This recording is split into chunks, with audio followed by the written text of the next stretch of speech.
titre de l'enseignement de ce soir, voilà, c'est la foi qui est l'amour qui est agissante par la foi. La dernière fois, j'étais en train de méditer là-dessus et le Seigneur, il voulait m'amener à une compréhension voilà, plus profonde un petit peu sur le sens de nos actions, sur l'intention, sur le fondement de nos actions.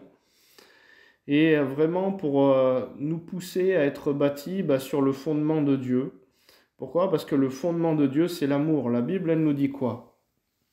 1 Jean 4, verset 7. Bien-aimés, aimons-nous les uns les autres, car l'amour est de Dieu, et quiconque aime est né de Dieu et connaît Dieu. Celui qui n'aime pas n'a pas connu Dieu, car Dieu est amour. Donc, le fondement, c'est quoi? La révélation de Dieu, c'est que Dieu, il est amour. L'amour fait grâce. L'amour n'amène pas de condamnation. Donc, le fondement, c'est qu'on soit ancré sur l'amour. Et il nous dit, dans 1 Corinthiens 3, à partir du verset 14, « Si l'œuvre bâtie par quelqu'un sur le fondement subsiste, il recevra une récompense. Si l'œuvre de quelqu'un est consumée, il perdra sa récompense, pour lui il sera sauvé, mais comme au travers du feu. » Et donc, on a vu que la foi, le titre c'était que la foi est agissante par l'amour. Donc, sur quoi doit être bâtie notre œuvre? En fait, elle doit être bâtie sur le fondement, c'est par la foi, mais qui est bâtie sur le fondement de l'amour. C'est l'amour qui va pousser l'œuvre, et c'est à l'amour en fait qu'on va être mesuré, c'est à l'amour dont on aura aimé. Et donc, j'ai des témoignages, j'ai quelqu'un qui a fait une septicémie et qui s'est retrouvé au ciel. Et pourtant, c'est quelqu'un qui vivait beaucoup dans le miraculeux, qui avait fait pas mal de choses. Et quand il s'est retrouvé devant Jésus, effectivement, alors qu'il avait démarré 2 assemblées, qu'il avait vu des miracles, et qu'il avait vu ci et qu'il avait vu ça, la plupart de ses œuvres ne passaient pas l'épreuve du feu, alors qu'il pensait avoir des félicitations et la fanfare au ciel. Et finalement, il se retrouvait, pas dans la gloire comme il espérait, quoi, pas avec les félicitations. Il n'avait pas 20 sur 20 à sa copie. Et donc aujourd'hui, on peut s'interroger sur le fondement de nos actions. Et Dieu lui montrait l'intention de cœur, Dieu lui montrait le fondement derrière les actes qu'il avait posés. Et c'est surtout ça qui était épuré, plutôt que de faire tout un tas de choses. Aujourd'hui, c'est à l'amour. Hébreux 11, verset 4.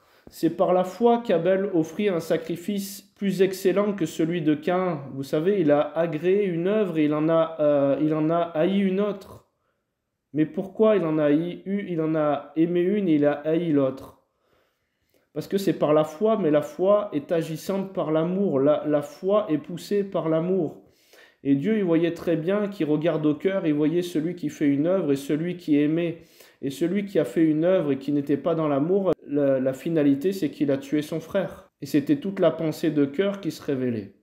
C'était toute l'intention et l'assise derrière son œuvre. Luc 11, verset 42. « Mais malheur à vous, pharisiens !» Donc on peut être des religieux, c'est une ombre, mais on peut être des religieux. Il peut nous dire « Malheur à vous, chrétiens ou d'apparence chrétienne !» Parce que vous payez la dîme de la menthe, vous faites bien tous vos rituels de la rue et de toutes les herbes, et que vous négligez la justice et l'amour de Dieu. C'est là ce qu'il fallait pratiquer sans omettre les autres choses. Et est-ce que derrière le fondement de ma dîme, est-ce que derrière le fondement de mon offrande, je le fais comme une loi, ou est-ce que je l'ai compris et je le conçois et je le libère dans l'amour? Est-ce que dans l'assistance et l'aide que je fais aux autres aujourd'hui, je ne sais pas si vous voyez, mais c'est la mode pour certaines stars de partir et de faire des bonnes œuvres. Et puis ils y vont avec leur smartphone et ils se prennent à côté des petits malheureux qui sont en train d'aider dans la bourse. Regardez, nous avons construit un orphelinat hier, ouais, regardez ça. Et est-ce que finalement, ces personnes le font par amour ou est-ce qu'ils le font pour augmenter leur notoriété? Et parce que ça fait bien quand on est footballeur de donner 2 millions par-ci, ou que ça fait bien quand on est patron de ci de donner des millions par-là. Mais est-ce que le fondement intérieur s'est bâti sur l'amour, ou est-ce que c'est bâti sur un besoin de reconnaissance, de notoriété ou d'élargissement un petit peu de notre empire? Et donc tout ça c'est les questions qu'il faut se poser devant Dieu. Pourquoi? Parce que nos œuvres, elles vont être éprouvée. Donc c'est par la foi qu'Abel offrit à Dieu un sacrifice plus excellent que celui de Caïn. C'est par elle qu'il fut déclaré juste, Dieu approuvant ses offrandes, et c'est par elle qu'il parle encore, quoique mort. Donc il fallait libérer la grâce de Dieu, il fallait libérer l'amour derrière comme intention, parce que sinon c'est juste des œuvres. Et aujourd'hui, c'est pas pour dire, mais il y a des personnes qui ont fait des bonnes œuvres. Je sais pas, moi je suis pas juge, il nous dit Dieu de ne pas dire qui sera sauvé, qui sera là, qui sera pas là, qui aura des couronnes ou qui n'en aura pas. Mais je peux avoir fait toutes les meilleures œuvres et que ce ne soit pas sur le fondement de Christ. Je peux être le personnage le plus important et le plus humaniste de l'histoire et mis en avant par les médias et que l'intention de mon cœur, c'était pas de rechercher, c'était pas bâti dans l'amour, mais c'était simplement d'aimer un concept philosophique de paix. Donc des questions à se poser derrière nos intentions. Pourquoi je fais telle ou telle action pour Dieu? Pourquoi je mets cette publication sur Facebook? Des fois, il y en a, et vous savez, Dieu, il nous montre les intentions de cœur, il nous montre ce qu'il y a derrière. Il y en a, c'est simplement, ils mettent une publication, mais c'est pas bâti pour l'amour, c'est bâti pour régler les comptes avec d'autres personnes. Il y en a, c'est simplement pour faire la promotion, pour promouvoir quelque chose, et puis pour essayer d'attirer des adeptes d'un système. Il y en a qui font telle ou telle chose et c'est simplement pour la notoriété et la reconnaissance. Il y en a qui veulent dire des paroles, même des fois sur les Zooms, et c'est simplement pour montrer que j'existe et non pas pour rechercher l'amour et parce que ce que je reçois est bâti sur le fondement de l'amour. Ou pour montrer que moi j'ai de l'onction et que moi je reçois mieux que des fois certaines personnes et c'est bâti sur la compétition et non pas sur l'amour. Pourquoi je fais tel témoignage? Pourquoi je veux avoir un ministère? Aujourd'hui, je vois plein de personnes qui me disent, moi je veux être dans le ministère, moi je veux être dans le ministère. Et bien souvent, l'intention et le fondement, il n'est pas bâti sur ce que Dieu veut pour leur vie. Et même Don Cripe, il me racontait qu'en ayant fait travailler les forteresses de pensée, certaines personnes se sont aperçues qu'ils étaient partis dans des missions à droite et à gauche. Et Dieu bénissait quand même. Dieu touchait des cœurs, Dieu faisait des choses. Pourquoi? Parce que Dieu, il est amour. Donc que ce soit d'une manière juste ou injuste que l'évangile est annoncé, Paul il le dit, je loue quand même Dieu que son évangile est annoncé et Dieu fait grâce. Mais ça ne veut pas dire que ça justifie l'intention et le fondement de la personne, qui ils disent des fois qu'ils servent Dieu pour un gain sordide. Et donc Dieu peut quand même se manifester malgré que moi, mon envie intérieure, ce soit d'avoir plein de richesses en faisant des grandes campagnes et des grands séminaires et que les gens me donnent du fric. Et ça peut être ça, mon intention intérieure, et qui n'est pas bâtie sur l'amour de Dieu. Mais Dieu peut quand même se manifester, et il ne se repent pas de ses dons ni de son appel. Donc pourquoi je veux un ministère? Pour quelles raisons je sers dans l'assemblée? Et de deux personnes qui font la même œuvre extérieure, ça ne peut ne pas être bâti sur le même fondement. Il y a quelqu'un qui peut dire, allez, moi je vais servir aux tables et faire ci et faire ça comme les diacres.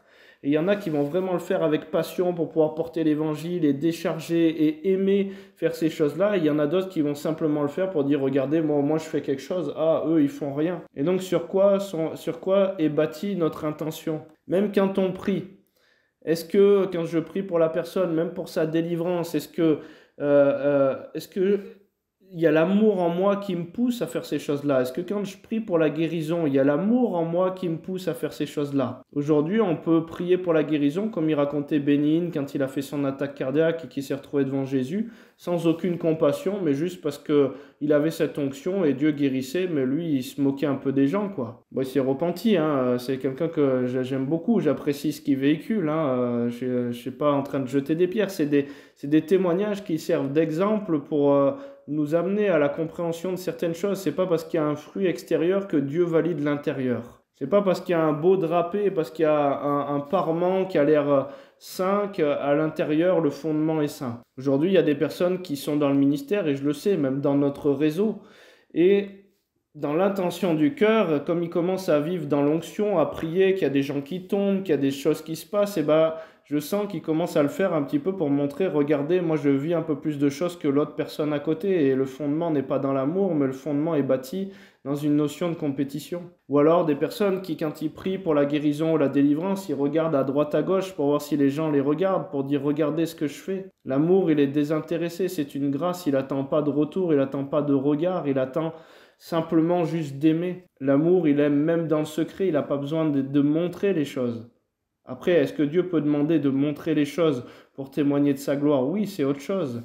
Mais quel est le fondement derrière? Galates 5, pour nous, c'est de la foi que nous attendons par l'Esprit, l'espérance de la justice, car en Jésus-Christ, ni la circoncision, ni l'incirconcision n'a de valeur, mais la foi qui est agissante par l'amour. Et vous allez voir que quand on va aimer, quand Dieu va communiquer cet amour, quand on va fusionner avec lui, quand on va fusionner dans le cœur de Dieu et l'amour de Dieu et qui va nous donner cette compassion pour les personnes, déjà, un des signes que les personnes sont le mandat de Dieu pour notre vie, c'est qu'on a une passion et qu'on a un amour qui est débordant. Et quand on tombe dans la méthode, oh, parce qu'il faut le faire, ou parce que c'est ci, ou parce que c'est ça, ben des fois, on n'est peut-être plus dans le fardeau que Dieu nous demande, parce que quand on est dans le fardeau de Dieu, il nous amène aussi l'amour et la compassion. Il nous amène à pouvoir prier avec ceux, pleurer avec ceux qui pleurent et rire avec ceux qui rigolent. Donc, en Christ, ni la circoncision, ni l'incirconcision n'a de valeur, mais la foi qui est agissante par l'amour. Alors, il y a Sylvie de Belgique qui me dit, ce message, il va piquer. Bon, ben voilà, ça fait plusieurs messages qui piquent. Alors Seigneur, voilà, que ta grâce opère et que tu puisses, voilà, que tu puisses lever les voiles et transformer les cœurs aussi à travers tous ces enseignements, mais qu'on soit bâti sur ton fondement à toi. Même quand on prend la communion, il nous dit, quand on est dans la communion et qu'on n'est pas dans la vision de Dieu, dans la scène.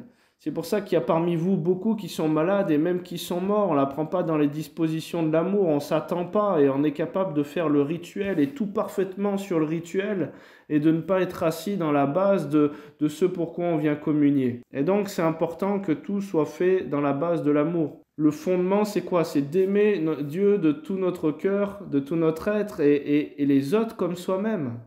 Le fondement, c'est l'amour. 1 Corinthiens 13 à partir du verset 1. Quand je parlerai les langues des hommes et des anges, si je n'ai pas la charité, je suis un airain. Bon, c'est l'amour aussi. L'amour, si je n'ai pas l'amour, je suis un airain qui résonne, une cymbale qui retentit. Quand j'aurai le don de prophétie, la science de tous les mystères et toute la connaissance, quand j'aurai même toute la foi jusqu'à déplacer des montagnes, si je n'ai pas l'amour, je ne suis rien. Quand je distribuerai tous mes biens pour la nourriture des pauvres. Et on peut le faire, et on l'a déjà fait, il y a des personnes qui le font, mais qui le font comme j'ai un couple d'amis qui font les maraudes. Ils m'ont dit avant, il y avait des personnes qui venaient avec nous, mais on a arrêté de prendre tout le monde qui voulait nous aider. Les gens, ils se prenaient en photo à côté des SDF pour dire regardez ce que j'ai fait, quoi. Et donc, le fondement, c'est pas l'amour. Si je n'ai pas l'amour, je pourrais distribuer tous mes biens pour la nourriture des pauvres. Quand je livrerai même mon corps pour être brûlé, je peux même le faire d'une manière religieuse, je peux me sacrifier, mettre ma vie sur l'autel et dire regardez, moi je suis un plus grand Terminator que les autres, je suis un plus grand warrior, je suis capable d'aller mettre ma vie sur l'autel. Mais si c'est pas bâti sur l'amour, mais encore sur un besoin de reconnaissance, on peut même aller jusqu'au martyr. Et certaines religions, ils sont prêts à se mettre des bombes pour quelque chose qui n'est pas bâti sur l'amour. Et même en tant que chrétien, on peut le faire. Donc, je livrerai mon corps pour être brûlé. Si je n'ai pas l'amour, ça ne me sert de rien. L'amour est patient, l'amour est plein de bonté, l'amour n'est point envieux, l'amour ne se vante point, l'amour ne s'enfle point d'orgueil, et elle ne fait rien de malhonnête. Elle pense pas au mal, elle pense pas à des choses tordues, elle veut pas avoir quelque chose pour essayer de prendre la place, pour essayer de faire ci, pour essayer d'influencer, pour essayer de casser. Elle ne cherche point son intérêt, elle ne s'irrite point, elle ne soupçonne point le mal. Elle ne se réjouit point de l'injustice, mais elle se réjouit de la vérité. Elle excuse tout, elle croit tout, elle espère tout, elle supporte tout. La charité, l'amour ne périt jamais. Les prophéties prendront fin, les langues cesseront, la connaissance disparaîtra, car nous connaissons en partie et nous prophétisons en partie. Mais quand ce qui est parfait sera venu, ce qui est partiel disparaîtra. Lorsque j'étais un enfant, je parlais comme un enfant, je pensais comme un enfant et je raisonnais comme un enfant. Lorsque je suis devenu homme, j'ai fait disparaître ce qui était de l'enfant. Aujourd'hui, nous voyons au moyen d'un miroir d'une manière obscure. Mais alors nous verrons face à face. Aujourd'hui, je connais en partie, mais alors je connaîtrai comme j'ai été connu. Maintenant, donc, ces trois choses demeurent, la foi, l'espérance, la charité. Mais quelle est la plus grande de toutes ces choses? C'est l'amour. Donc le fondement de nos actions, le fondement qui va pousser la foi, c'est l'amour. Et si les œuvres de quelques-uns sont bâties sur le fondement, quel fondement? L'amour. Pourquoi? Parce que Dieu est amour et qui nous a voulu à son image. 1 Jean 5, verset 1, je crois que c'est 1 Jean 5, verset 5, je sais plus. Quiconque croit que Jésus est le Christ est né de Dieu, et quiconque aime celui qui l'a engendré aime aussi celui qui est né de lui. Tu ne peux pas être né de Dieu et avoir goûté l'amour de Dieu et haïr ton frère ou ta sœur. que tu aies des différences, que tu aies même de la haine pour quelqu'un que Dieu a potentiellement engendré. Dieu, il a créé toute cette création. Que tu aies de la haine pour sa création. Pourquoi? Parce que ton prochain, c'est pas que celui qui est chrétien. Dans la Bible, l'histoire, lequel a été son prochain, il y avait plusieurs personnes. Regardez, il y avait imaginez, on le transcrit à notre histoire aujourd'hui. Imaginez, il y avait un chrétien qui était là, il y avait un juif qui était là, il y avait un musulman qui était là, et l'autre personne était bouddhiste et faisait l'aumône et était blessé. Et le chrétien, il passe et il ne s'arrête pas. Le juif, il passe, il ne s'arrête pas. Et le musulman s'arrête et va aider cette personne qui était blessée ou quoi. Lequel a accompli la justice de Dieu, lequel a fait une œuvre bâtie sur le fondement de l'amour. Et donc Dieu, il nous appelle à aimer tout le monde. Pas que ceux qui nous font du bien, sinon quelle justice, quel amour on a de plus que ceux qui n'ont pas l'amour de Christ en eux, qui n'ont pas compris la grâce de Dieu. Et moi je crois, la dernière fois je donnais un témoignage de Renty, qui est missionnaire, et quand il se fait torturer en prison et qu'il n'est pas alimenté, et quand il sort avec d'autres pasteurs dans un pays musulman, leur premier réflexe c'est d'aller à la boulangerie, et tout le monde se dirait c'est pour eux, c'est pour se nourrir, ils vont acheter des baklawas, des trucs comme ça, et non, ils ont acheté toutes ces choses-là pour aller l'offrir à leur bourreau, et pour que l'amour surpasse la haine, et pour que la lumière surpasse les ténèbres. Et que là où les ténèbres ont abondé, la grâce de Dieu surabonde. Imaginez le coup, l'uppercut d'amour que ça a produit dans le cœur de ces personnes qui étaient des bourreaux. Et il dit, l'amour de Dieu nous presse. 1 Jean 2, verset 10, celui qui aime son frère demeure dans la lumière et aucune occasion de chute n'est en lui. 1 Corinthiens 13, verset 8, l'amour ne périt jamais, les prophéties prendront fin, les langues cesseront, la connaissance disparaîtra, mais il y a l'amour qui restera. Et Dieu, il nous veut au reflet de cet amour. C'est pour ça que c'est un chemin où je vais devoir renoncer à moi, je vais devoir renoncer à ma propre justice, je vais devoir renoncer à mon ego. C'est un chemin où je dois porter mon humanité à la mort et tout ce qu'elle revendique, tout ce qui a besoin de sa reconnaissance à elle, tout ce qui a besoin de se montrer, tout ce qui a besoin d'être en compétition, tout ce qui a besoin de ces choses-là, on est censé refléter le Père. Pourquoi? Parce que tel il est, tel nous sommes aussi dans ce monde. Jean 14, à partir du verset 8, Philippe lui dit, « Seigneur, montre-nous le Père et cela nous suffit. » Jésus lui dit, « Il y a si longtemps que je suis avec vous et tu ne m'as pas connu, Philippe. Celui qui m'a vu a vu le Père. Comment dis-tu, montre-nous le Père ?» Et aujourd'hui, est-ce que quand quelqu'un nous a vus, quel est le témoignage qui reste? Est-ce que la personne, elle peut dire, « Oh là là, quand j'ai vu cette personne, j'ai vraiment vu le Père. » Il y a quelqu'un, il n'y a pas longtemps en Bretagne, qui me racontait, il y a une personne qui est venue prophétiser sur sa vie, et il m'a dit, j'ai pas du tout senti cette personne, j'ai pas accueilli cette personne. Et pourtant, elle avait dit quelque chose qui était juste dans le domaine prophétique sur sa vie, parce que moi, je suis venu le voir et je lui ai dit exactement la même chose que l'autre personne était venue lui dire. Elle me dit, ah mais toi, tu me le dis, toi, ça passe, et toi, je sens que c'est la vérité, parce que toi, je sens que il y a de l'amour et que tu m'aimes. Et donc, des fois, même de la chose qui pourrait être juste sur l'extérieur, si elle n'a pas le fondement intérieur, les personnes ne vont même pas l'accueillir ou vont même pas le recevoir. Et l'amour, il transparaît. L'amour, le pourquoi nous faisons certaines choses, ça transparaît. Jean 15, verset 8. « Si vous portez beaucoup de fruits, c'est ainsi que mon Père sera glorifié et que vous serez mes disciples.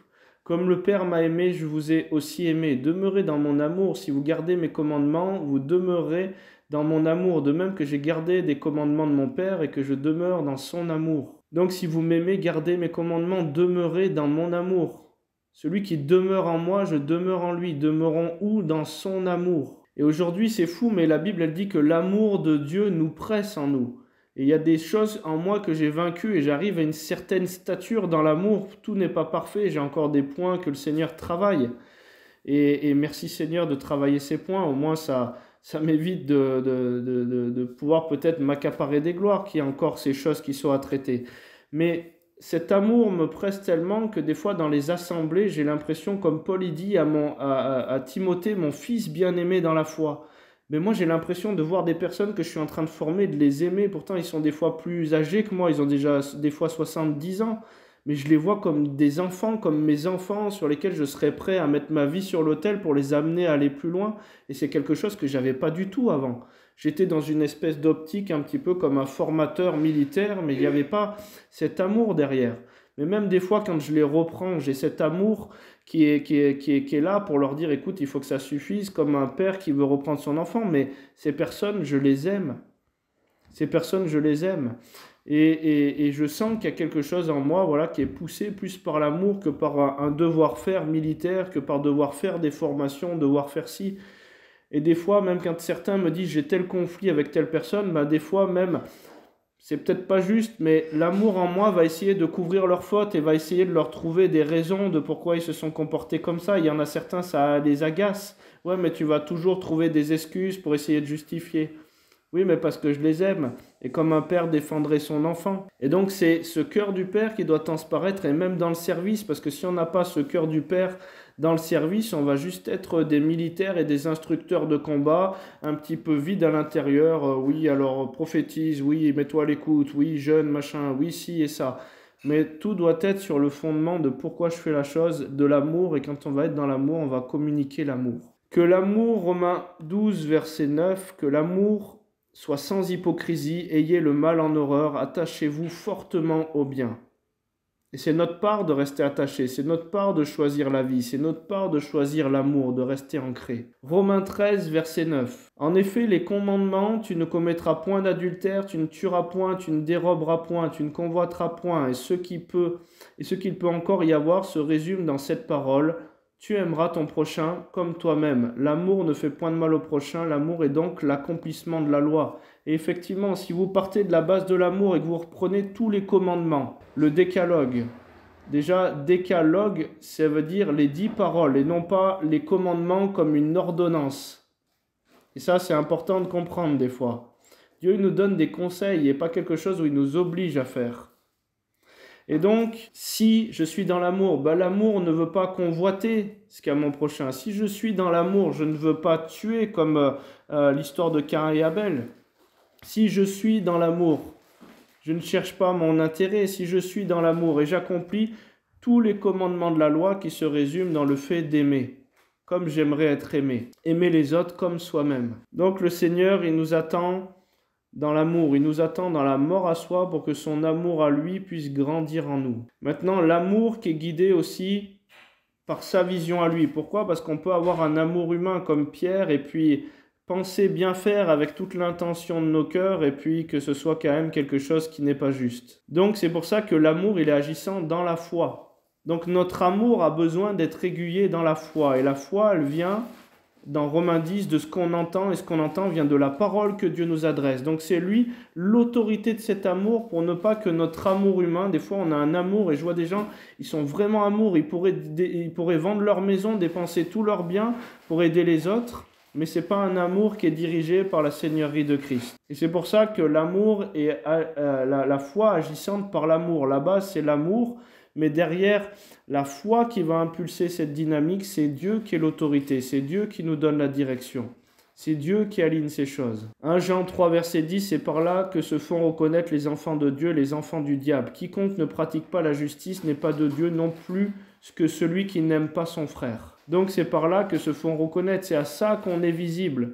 Et aujourd'hui, je vois même des chrétiens, des fois, est-ce qu'on est en train de véhiculer l'amour de Dieu? Est-ce qu'on est en train de propager l'amour de Dieu quand on tombe dans des débats théologiques à s'insulter, à se crêper le chignon sur tout un tas de choses? Et on voit des personnes, oui, toi tu crois ça, mais tu vas aller en enfer si tu crois ça, mais je prie quand même que tu te repentes et que Dieu puisse te reprendre, et devant tout un tas de personnes auxquelles on est censé exposer l'amour de Dieu. Et Paul il dit que celui qui mange, que ce soit pour Dieu, que celui qui ne mange pas, que ce soit pour Dieu. Mais la base et le fondement, c'est l'amour, et que si quelque chose arrive à m'amener une coupure de relation, à une recherche de paix et d'amour avec la personne, aïe aïe aïe, ça veut dire que je ne suis pas bâti sur le bon fondement dans ma vie. Donc ce qui doit animer tout notre être intérieur, ce qui doit animer nos actions, ce qui doit animer nos pensées, c'est d'être bâti sur le fondement de l'amour. Et ce que j'ai remarqué, c'est que quand la foi agit dans l'amour, quand je suis dans l'amour et dans la direction de foi que Dieu veut, il se passe une onction incroyable et les gens sont touchés d'une manière... il y a toujours des miracles, toujours la gloire de Dieu qui est là. Pourquoi? Parce que l'intérieur et l'extérieur s'alignent. Et Jésus, il a prié qu'on soit un. Et il était dans le Père et le Père était en lui. Et quand la direction extérieure s'aligne avec mon intérieur sur la base de l'amour, bah, il y a comme une explosion de la gloire de Dieu qui est là. C'est comme le ciel qui envahit la terre. Et le Seigneur, il nous attend dans cette dimension-là. Lui en nous et nous en lui. Aligné de l'extérieur et aligné de l'intérieur. Donc, si quelqu'un manque d'amour, si quelqu'un manque de foi, si quelqu'un manque de ci ou de ça, la Bible, elle nous dit quoi? Que tout don parfait vient de Dieu. Et l'amour, c'est Dieu. Donc, l'amour qui nous communique, ça vient de Dieu. Si on en manque, eh ben, il faut le lui demander. Il faut demander d'être capable de regarder l'autre avec les yeux de l'amour, avec les yeux du Père. Des fois, je vois des personnes, ils arrivent, oui, et ils cherchent tout ce qui ne va pas. Ils sont des spécialistes, ils sont capables de te faire une liste de courses de quand ils sont arrivés dans un endroit ou quand ils ont vu une personne, de tout ce qui ne va pas chez la personne. Et quand tu leur dis, mais alors dis-moi 5 points qui vont, là, tout de suite, sans réfléchir. Et là, ils sont, ben, ça veut dire que dans leur intention de leur cœur, ils n'y allaient pas dans une optique d'amour et de regarder ce qui pouvait porter la vie. Bien sûr qu'on est appelé à ne pas faire l'autruche sur voir les choses qui ne vont pas, à les réaligner, mais c'est la lumière, c'est l'amour, c'est le fondement de cet amour qui va surpasser les ténèbres et amener un changement. Et donc si aujourd'hui je ne suis pas capable de regarder à l'amour, eh ben, la Bible a dit qu'on est transformé à l'image de ce qu'on contemple. Alors est-ce que c'est l'amour pour la personne? Est-ce que c'est l'amour de Dieu? Est-ce que c'est les yeux de Dieu que j'ai pour la vision de la personne? Et attention, je ne suis pas en train de dire que l'amour il est toujours bisounours. Parfois, l'amour d'un père envers son enfant, c'est de le laisser aller à la conséquence de son péché pour qu'il puisse prendre conscience et se repentir et ne plus faire ses erreurs. Donc, c'est pour ça que l'amour, notre amour intérieur, des fois, ben, ça va être de laisser la personne aussi, même ne pas mettre notre main à la pâte, dans la pâte de la personne parce que cette situation, peut-être qu'elle y a été emmenée pour pouvoir se dire que finalement, il y a une repentance à faire. Et quand je commence à mettre mon amour à moi et mes mains dedans, ben peut-être que je suis en train de repousser l'action de Dieu. Et il y a même des passages dans la Bible que, voilà, il nous dit même dans la Bible, regardez, pourtant ils ont été fondés sur le fondement de l'amour. L'apôtre Paul est fondé sur la vision de l'amour. Il nous dit dans 1 Corinthiens 5, versets 4 à 5, « Au nom du Seigneur Jésus, vous et mon esprit étant assemblés avec la puissance de notre Seigneur Jésus, il dit qu'un tel homme soit livré à Satan pour la destruction de la chair, afin que l'esprit soit sauvé au jour du jugement, au jour du Seigneur Jésus. » Et on pourrait dire, mais attends, il est en train de lui dire qu'un tel homme, il faut qu'il aille être livré entre les mains de Satan.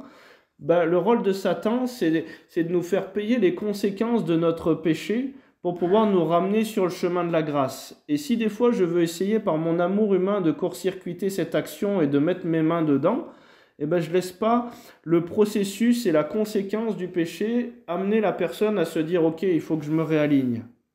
Ok, je vois que là, il y a un problème. » Et donc, certaines personnes, eh ben, c'est pas qu'il est en train de les maudire, hein, c'est qu'il est en train de les laisser aller à la conséquence de leur péché.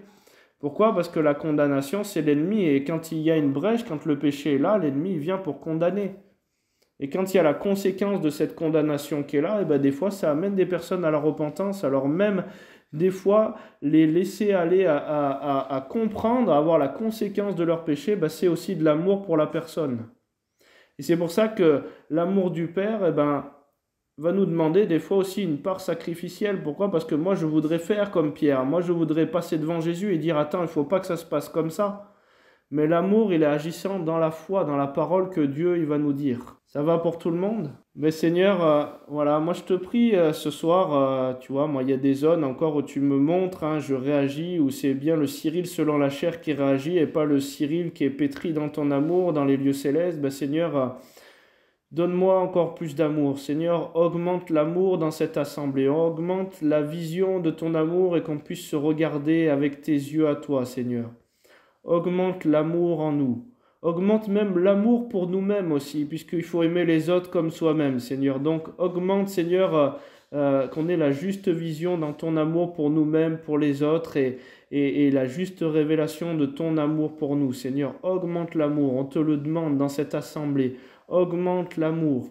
Seigneur, qu'on puisse vraiment être un, Seigneur, être aligné sur le même fondement qui est l'amour. Seigneur, que ta grâce opère, que tu viennes nous aligner. Seigneur, que tu viennes nous aligner dans le fondement de ton amour, que tu viennes nous aligner. Et simplement dans l'amour, il y a la guérison. Simplement, même dans la communion qui est bâtie, dans la pleine amour de Dieu, il y a la restauration. J'ai vu des assemblées qui commençaient à goûter à ça. Et simplement dans la communion, il y avait des délivrances, simplement il y avait des guérisons, simplement il y avait des pleurs, simplement il y avait la joie qui se manifestait, parce que l'onction était bâtie dans l'amour. Donc Seigneur, augmente l'amour, augmente-nous l'amour, on te le demande. On reconnaît qu'on est faible et on veut déclarer que toi tu es fort dans ces domaines-là. Amen, amen.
Thank you.